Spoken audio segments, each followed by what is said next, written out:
If small things seem to knock you sideways lately, a minor setback that floods you, a hard day that takes everything you've got, a feeling that you used to be stronger than this, I want you to know this. You're not fragile. You're carrying it without a witness. And almost everything we call fragility is really just the ordinary weight of a human life that was never meant to be carried completely alone.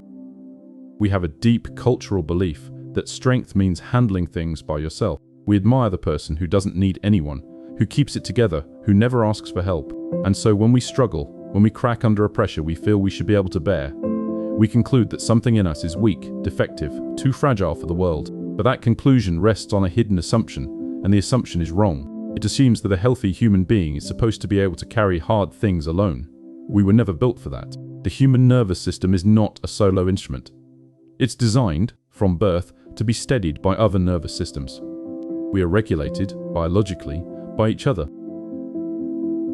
Think about how a frightened child calms down. They don't talk themselves out of the fear. They run to a trusted adult, get held, feel that steady heartbeat against their cheek, and their own racing system slowly settles to match it. That's not weakness in the child. That's how the machinery is supposed to work. We borrow calm from each other. A steady presence beside us literally changes our physiology, slows the heart, softens the breath, tells the body it's safe. And here's what nobody tells you. We never grow out of that need. Adults regulate through connection too. The difference is that as adults, we're expected to do it all internally, and when we can't, we call ourselves fragile. So picture two people carrying the exact same heavy load. One is carrying it utterly alone. No one to talk to, no one who knows, no one whose presence steadies them. The other is carrying the identical weight, but someone is walking beside them, someone sees it, someone says, I know this is heavy, I've got you. The second person can carry far more, for far longer, without breaking. Not because they're stronger, because the load was always meant to be shared, and theirs is. What looks like one person being fragile and the other being resilient is very often just the difference between carrying it witnessed and carrying it alone. Let me tell you about someone. I'll call him Tom. Tom prided himself on being strong. He'd weathered enormous things in his life by gritting his teeth and handling them solo, and he believed, deep down, that needing help was a kind of failure. But over time, something started to change. Smaller and smaller things began to overwhelm him. A difficult email could ruin his whole day. He felt thin-skinned, brittle, like a man who'd lost the toughness he used to have. He was convinced he was becoming fragile. But the truth, when you looked at it, was the opposite of fragility. Tom had spent years carrying every hard thing completely alone, never letting anyone in, never letting anyone see the weight. And a nervous system that never gets co-regulated, never gets steady by another presence, doesn't get stronger. It gets depleted. It runs out of reserve. The reason small things were knocking him over wasn't that he'd gone weak. It's that he'd been holding an enormous load by himself for so long that he had nothing left in the tank. He didn't need to toughen up. He needed, for once in his life, to be witnessed.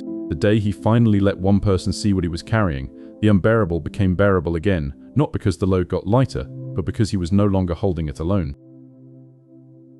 There's real science under this, and it comes from a neuroscientist named James Cohen, who ran a now famous series of brain scanning studies on human connection. He put people in an fMRI scanner and warned them they might receive a small electric shock, then watched the threat centers of their brains light up with alarm. But when he let them hold the hand of someone they trusted, something remarkable happened. The brain's alarm quieted. The same threat, the same shock, registered as far less distressing the moment another hand was in theirs. From this grew what he called social baseline theory, the idea that the human brain treats connection as its default, expected condition, and calculates the cost of every hardship based on whether someone is near. Facing a hill alone, the brain reads it as steeper. Facing it, with a trusted person beside you, it reads it as smaller, and your body spends less to climb it. And his work makes one thing undeniable. The capacity to handle stress is not purely an individual trait, it's profoundly relational. The person facing everything alone isn't fragile by nature. They're a system built to share the load, forced to carry it on a baseline that was never meant to be solitary. So if you've been calling yourself fragile, here are 3 things I want you to understand about what's really happening.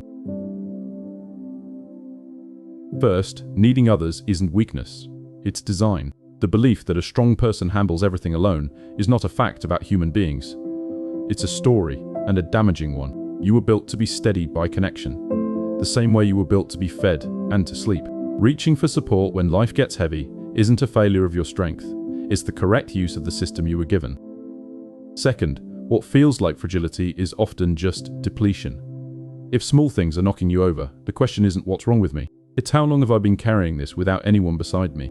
A nervous system running on empty overreacts to everything, not because it's defective, but because it's exhausted and unsupported. The answer isn't more grit, it's more witness. Third, being seen is what makes the unbearable bearable. The single most powerful thing for an overwhelmed system isn't a solution to the problem. It's another person who knows, who sees the weight, names it, and stays. So much of what we try to fix alone would simply become survivable the moment we stop trying to survive it in secret. You don't always need the load to shrink. Sometimes, you just need to not be the only one who knows it's there.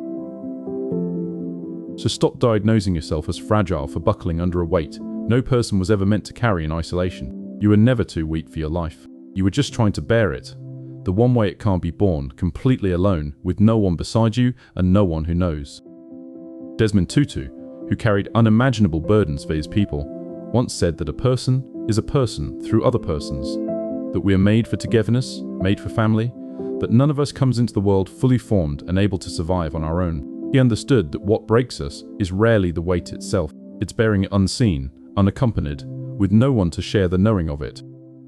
So let someone in this week. Say the heavy thing out loud to one safe person, not to be fixed, just to be witnessed, and notice how the exact same load feels different the moment you're no longer carrying it alone. You were never fragile. You were just strong enough to hold it all by yourself for far too long, and what you needed was never more strength. It was a witness.